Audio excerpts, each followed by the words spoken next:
ವಚನ ನಮನ. ಧರ್ಮದ ಮೂಲ ದಯೆ. ದಯವಿಲ್ಲದ ಧರ್ಮ ಯಾವುದಯ್ಯ? ದಯವಿರಬೇಕು ಸಕಲ ಪ್ರಾಣಿಗಳಲ್ಲಿ, ದಯವೇ ಧರ್ಮದ ಮೂಲವಯ್ಯ. ಕೂಡಲ ಸಂಗಯ್ಯನಂತಲ್ಲ ದೊಲ್ಲನಯ್ಯ. ವಿಶ್ವಗುರು ಬಸವಣ್ಣನವರು.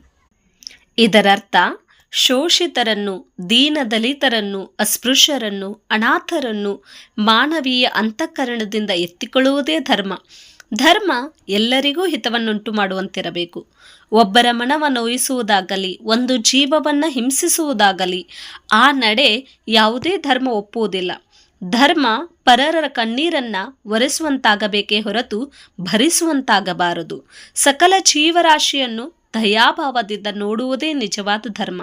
ಅದನ್ನೇ ವಿಶ್ವಗುರು ಬಸವಣ್ಣನವರು ದಯವೇ ಧರ್ಮದ ಮೂಲವಯ್ಯ ಎಂದಿದ್ದಾರೆ.